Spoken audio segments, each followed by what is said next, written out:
안녕하세요. 카통형 조디터입니다. 10월 25일에 기아의 K5 새로운 페이스 모델이 정식 공개됐어요. 올해 하반기에는 소렌토부터 시작해서 GV80 쿠페, 산타페 이런 좀 굵직굵직한 모델들이 쏟아지다 보니까 상대적으로 K5가 주목을 많이 못 받고 약간 소리 소문 없이 조용하게 샥 공개된 그런 느낌이 좀 있죠.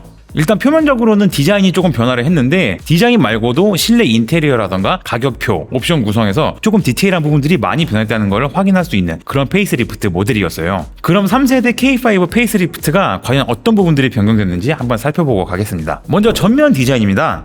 가장 먼저 눈에 들어오는 게 바로 이 램프 디자인이에요. 이전 K5에서는 이 주간 주행등이 그 헤드램프 아래에서 시작을 해가지고 이렇게 이제 측면 하단부를 살짝 찍고 다시 이제 위로 올라가는 이런 형태였죠. 옆에서 멀리서 보면 약간 숫자 2 같은 이런 모양을 딱 띄기도 했었는데요. 근데 반면에 신형 K5를 보면 이 주간 주행등 라인이 헤드램프 상단에서부터 시작을 합니다. 이렇게 시작된 라인이 측면 팬더 쪽으로 가면서 이렇게 위아래로 이렇게 갈라져요. 갈라지는데 특히 아래로 내려간 라인은 중간에 한 번 더 꺾여서 들어가는 형태로 디자인이 됐고요. 특히 아래로 내려가는 이 라인은 중간에 한 번 더 꺾여서 내려가는 형태로 디자인이 됐어요. 그래서 멀리서 보면 언뜻 보면 이게 번개 모양 같기도 하고 아니면 이제 영어 알파벳 S 같은 그런 느낌이 나기도 하죠. 이 주간 주행등 같은 경우 측면 모서리까지 와서 이렇게 하단으로 꺾이는 이유가 아마도 현재 기아의 스타맵 시그니처 디자인을 어느 정도 이 K5 디자인에 녹여내느라 좀 이런 조치를 취한 것 같아요. 그런데 막상 그 디자인을 수정 없이 K5에도 그대로 그냥 이식을 해버리면 이게 분명히 욕을 엄청나게 먹었을 겁니다. 이 주간 주행등이 측면 모서리로 와서 다시 한번 이렇게 꺾이는 디자인이 들어간 이유는 아마도 현재 기아의 스타맵 시그니처 디자인을 어느 정도 반영하려고 했던 것 같아요. 근데 막상 그 디자인을 수정 없이 이 K5에 그대로 녹여내면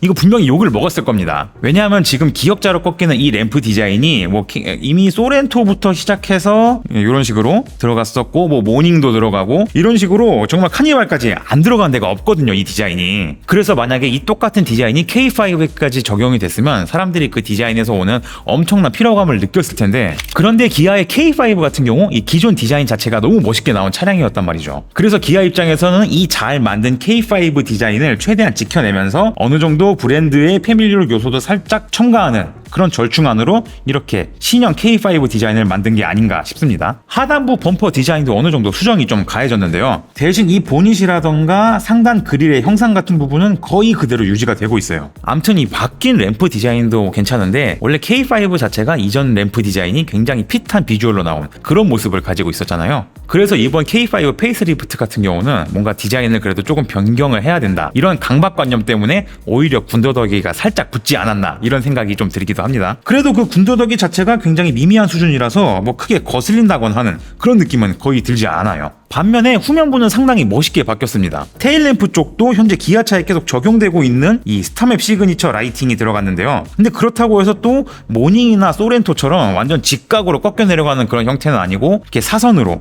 이렇게 쭉 길게, 굉장히 크고 길게 뽑아냈어요. 불빛이 들어오는 라인도 예전에는 이렇게 절취선 라인을 가지고 있었거든요. 그런데 지금은 이렇게 좌우로 길게 이렇게 기역자를 뽑아내서 대신 하단부 램프가 이게 커진 만큼 그 자리에 있던 에어 인테이크 쪽은 삭제가 됐습니다. 그런데 저는 그 부분이 없어도 딱히 아쉽지가 않고 오히려 더 심플하고 깔끔해진 디자인을 가진 게 된 것 같아서 개인적으로는 이 후면부 디자인은 상당히 마음에 들어요. 실내는 일단 인테리어 자체가 많이 바뀌진 않았습니다. 그런데 가장 중요한 부분, 이 계기판이랑 중앙 인포테인먼트 스크린을 하나로 통합한 이 파노라믹 커브드 디스플레이가 적용이 됐어요. 나머지 스티어링 휠의 디자인이라던가 기어 노브, 송풍구 쪽은 정말 살짝의 디테일만 바뀌고 거의 비슷한 디자인을 유지하고 있는데, 이 디스플레이 하나 때문에 차의 실내 분위기가 굉장히 달라 보이는 그런 효과를 내고 있죠. 그 외에도 페이스리프트 되면서 추가된 사항들이 몇 개 있어요. 빌트인 캠 2랑 디지털 키 2 이렇게 적용이 되어 있고요. 그리고 트렁크도 지금 전동이 들어가고 있습니다. 다만 아쉽게도 HDA2, 그러니까 고속도로 주행 보조는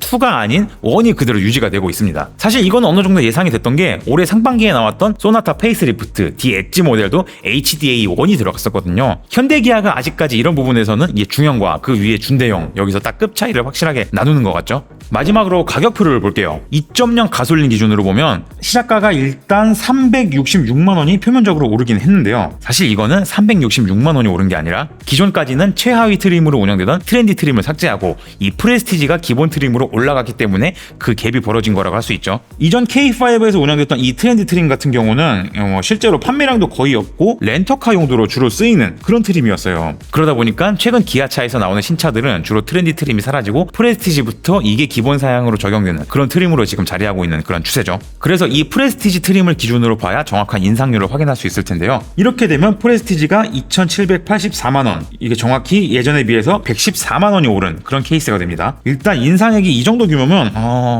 저는 괜찮은 것 같아요. 소나타도 페이스리프트 되면서 거의 200만 원 이상 폭이 올랐던 거를 생각하면 이 정도 114만 원 정도의 인상폭은 굉장히 무난한 편이고요. 단순히 가격만 올렸냐 보자면 가격만 오른 건 또 아닙니다. 기본으로 붙여주는 옵션들이 조금 더 있어요. 일단 옵션표를 한번 보면요. 일단 중앙에 센터 스크린.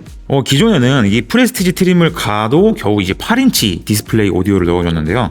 신형으로 바뀌면서 기본 12.3인치 내비게이션이 들어갑니다. 이게 화면만 바뀌는 게 아니라 이 내비게이션이 들어가고요. 폰 프로젝션, 기아 카페이 같은 게 들어가고요. 이게 들어가다 보니까 또 CCNC 인포테인먼트도 기본 적용이 되겠죠. 그리고 소나타에도 적용됐던 기본 옵션들이 K5도 그대로 좀 따라가고 있는 그런 모양새를 보여주는데요. 우선 기본 트림에서도 이 전좌석 세이프티 파워 윈도우가 들어갑니다. 그리고 컴포트 옵션을 넣으면 뒷자리도 6대4 폴딩이 가능해집니다. 저는 개인적으로는 이 부분이 굉장히 좋더라고요. 짐 실을 때 아니면 이케아 갈 때 긴 짐을 실을 때 굉장히 쏠쏠하게 써먹을 수 있는 그런 옵션이거든요. 그래서 이런 이어 폴딩 기능은 앞으로 이제 쇼퍼 드리븐 차량이라던가 준대형급 이상의 이 뒷자리 승차감을 중요시하는 그런 차량이 아니라면 웬만한 세단에도 다 넣어줬으면 하는 그런 기능입니다. 그런데 중간 트림인 이 노블레스로 가면 인상폭이 상당히 커져요. 기존 K5 2.0 노블레스가 2,883만 원이었던 것에 반해서 현재 페이스리프트된 K5 노블레스 트림 같은 경우 3,135만 원부터 시작합니다. 이 오른 가격만 해도 252만 원이 오른 건데요. 왜 갑자기 이 중간 트림부터 가격 인상이 급발진을 했냐? 이거는 ADAS 기능 때문이에요. 신형은 중간 트림인 이 노블레스부터 첨단 운전자 보조 ADAS 기능이 들어가거든요. 이게 기본 적용으로 바뀌다 보니까 아무래도 가격 인상폭에서 이 ADAS 기능이 기본 적용된 게 굉장히 큰 몫을 차지했을 것 같고요. 시그니처의 경우 3,447만 원으로 이전 모델이랑 비교하면 218만 원이 올랐습니다. 정리를 해보자면 2.0 가솔린 기준으로 프레스티지가 100만 원 초반 정도, 그리고 노블레스가 200만 원 중반 정도가 올랐고요. 시그니처가 200만 원 초반 정도로 아무래도 제일 깡통인 프레스티지와는 다르게 중간 트림과 최상위 트림의 가격 인상폭이 상당히 큰 걸 확인할 수 있습니다. 참고로 2.0 자연흡기가 아니라 1.6 터보로 가도 프레스티지가 2,868만 원, 그리고 노블레스가 3,259만 원이고요. 시그니처가 3,526만 원이 책정이 돼서 인상폭은 프레스티지가 79만 원으로 제일 작은 편이에요. 하이브리드는 세제 혜택전 가격 기준으로 봤을 때 프레스티지가 133만 원이 오른 3,326만 원부터 시작을 하고요. 노블레스랑 시그니처가 각각 3,662만 원, 3,954만 원으로 정확히 232만 원씩 올랐습니다. 그래서 한번 개인적인 추천 트림을 정리를 해보면요. 저는 일단 깡통 프레스티지 트림이 가장 이제 가성비가 좋은 것 같아요. 별다른 옵션을 붙이지 않아도 통풍 시트 들어가고 여러 가지 편의 장비들이 들어갔기 때문에 웬만하면 프레스티지 트림을 구매하시는 걸 전 추천드리고요. 만약에 안전 때문에 내가 운전자 보조 기능을 꼭 넣어야겠다 이런 분들은 굳이 350만 원이나 더 비싼 이 노블레스 트림을 갈 게 아니라 차라리 프레스티지 트림에 드라이브 와이즈 같은 옵션 정도만 넣어서 구성을 하는 것도 저는 굉장히 가성비 있게 신형 K5를 탈 수 있는 방법이라고 생각을 합니다. 새롭게 페이스리프트된 K5 소식은 이 정도로 한번 정리를 해봤는데요. 저희 카톡용 채널 유익하게 봐주셨다면 구독과 좋아요, 알림 설정도 부탁드리고요. 다음에 더 재미있는 신차 이야기로 돌아오도록 하겠습니다. 지금까지 카톡용 에디터 조영규였습니다. 감사합니다.